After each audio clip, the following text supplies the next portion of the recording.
أنفسنا ومن سيئات أعمالنا من يهده الله فلا مضل له وما يضلل فلا هادي له أشهد أن لا إله إلا الله وحده لا شريك له وأشهد أن محمدا عبده ورسوله نبي بعده.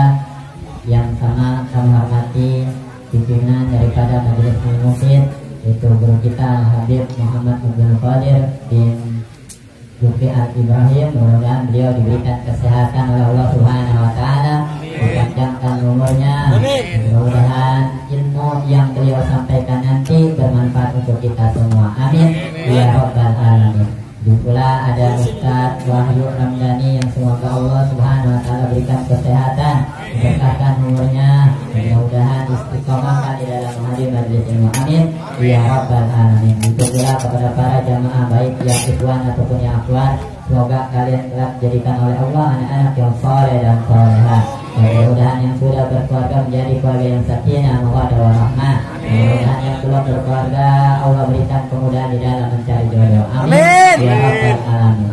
Puja dan puji syukur kehadiran Allah Subhanahu wa Ta'ala. Alhamdulillah pada kesempatan malam hari ini Allah masih memberikan kita berbagai macam nikmat, baik nikmat iman, nikmat Islam, nikmat sehat wal afiat, serta nikmat panjang umur. Hingga pada malam hari ini kembali kita dikumpulkan di dalam majelis rutin mingguan, dan semoga kita kelak yang berkumpul di sini dikumpulkan oleh Allah Subhanahu wa Ta'ala di surganya bersama Nabi Muhammad sallallahu alaihi wasallam. Amin ya rabbal alamin. Dan salawat serta salam tercurahkan kepada baginda besar Nabi Allah Nabi Muhammad sallallahu alaihi wasallam, para keluarganya, para sahabatnya, dan mudah-mudahan kita semua sebagai pengikutnya yang mendapatkan syafaat dari Nabi Muhammad sallallahu alaihi wasallam. Tadi bingung mau ngapain? Baru akan mulai. Bismillahirrahmanirrahim. Ketika saya beberapa lama menghadiri majelis ini harus saya sampaikan ketika kita di dalam membaca suratul Fatihah. Ini pelajaran tafsir Quran yang saya ambil dari kitab tafsir Jalalain, yang mana dikarang oleh Al-Imam Jalaluddin Al-Mahali. Kemudian dilanjutkan oleh muridnya yang bernama Al-Imam Jalaluddin Asy-Syuuti.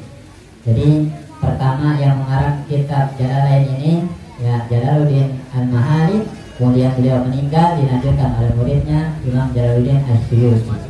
Bab pertama membahas tentang Al-Fatihah. Ini yang penting yang harus kita perhatikan. Sebagian ketika kita membaca surat Al-Fatihah ataupun imam masih ada kekeliruan di dalam membaca surat Al-Fatihah. Padahal di dalam membaca surat Al-Fatihah, ketika kita dipakai dengan sholat 5 waktu, salah aja maka sholat kita tidak sah. Nah, ini yang penting harus kita sampaikan. Surat Al-Fatihah terbagi menjadi 7 ayat. Benar kan? Tolong yang bawa HP dibantu saya membuka surat Al-Fatihah. Dibantu saya, satu orang aja kalau apa-apa. Ketika kita baca surat Al-Fatihah, sholat subuh, maghrib, isya kan dikencangkan bacanya, benar ya? Baca bismillah apa enggak? Pernah gak dengar ketika kita menjadi makmum, kemudian imamnya langsung Alhamdulillahirabbil alamin? Pernah? Pernah, Ustaz. Jadi berapa ayat kalau misalnya dia nggak baca bismillah? 6. Benar? Betul. Yakin? Disinilah kita harus ketahui di dalam kitab tafsir yang lain kita dijelaskan.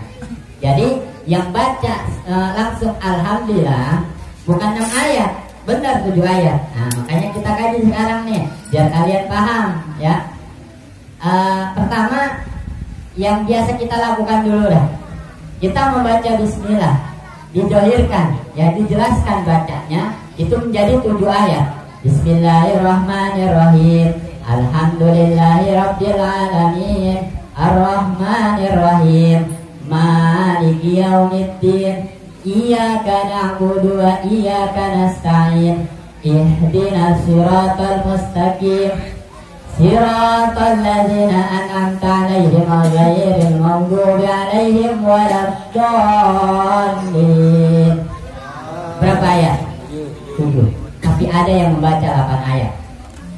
Sering saya perhatikan kita membaca 8 ayat.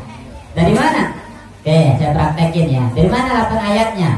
Hanya nanti kalau misalnya kalian baca suratul Fatihah diperhatiin, atau ada imam yang baca suratul Fatihah tolong diperhatiin. Kalau dia keliru tolong disampaikan ya, dinasihatin baik-baik. Ya kalau kita udah tahu nih ilmunya. Menjadi 8 ayat dari mana? Bismillahirrahmanirrahim. Alhamdulillahirabbil alamin. Ar-Rahmanir-Rahim. Maliki yaumiddin. Iyyaka na'budu wa iyyaka nasta'in.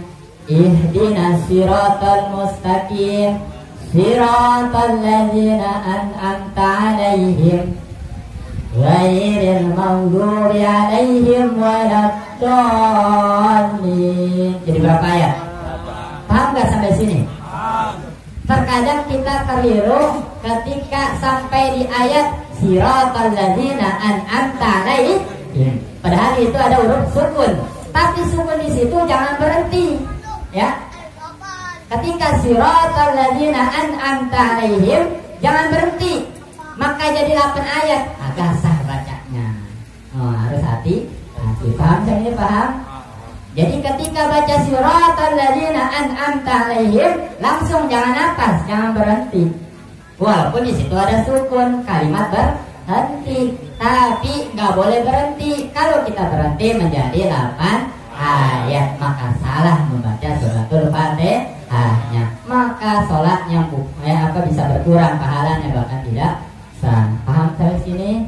Kenapa yang memakai alhamdulillah menjadi 7 ayat?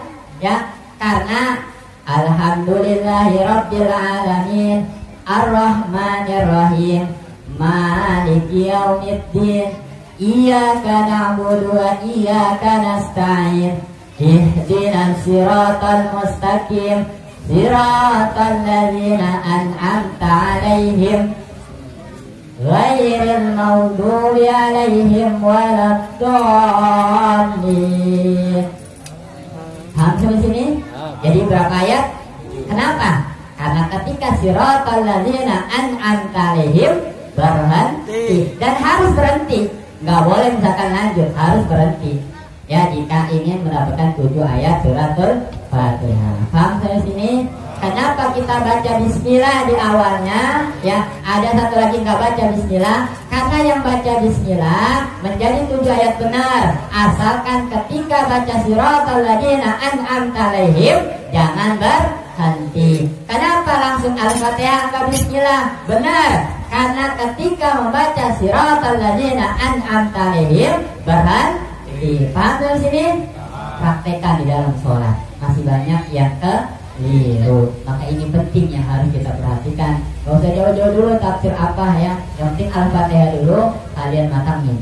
Saya belajar suratul Fatihah sampai bertahun-tahun sama guru saya. Nggak gampang ya. Sekarang mah yang ngaji lanjut, Jadi banyakin ulang ngaji itu, ulang lagi supaya apa? Lancar. Nah kemudian ya siapa yang mengajarkan Al-Fatihah terlebih dahulu? Itu Imam Hanafi dan Imam Maliki langsung membacanya Al-Fatihahnya Alhamdulillahirabbil alamin. Kemudian Imam Syafi'i dan Imam Ahmad ya, Imam Ahmad bin Hanbal maka bacanya bismillah dulu. Paham sampai sini? Nah, itu aja yang bisa saya sampaikan. Semoga walaupun sedikit ada manfaatnya untuk kita semua, terutama kita amalkan di dalam sholat 5 waktu. Yang terpenting ada suratul Fatihah. Lalu bagaimana kalau seandainya surat-surat yang keliru? Ya tidak apa-apa. Kalau baca surat masuk sunnah. Kalau baca Al-Fatihah wajib, maka jangan sampai ada salah. Billahi taufiq wal hidayah. Assalamualaikum warahmatullahi wabarakatuh.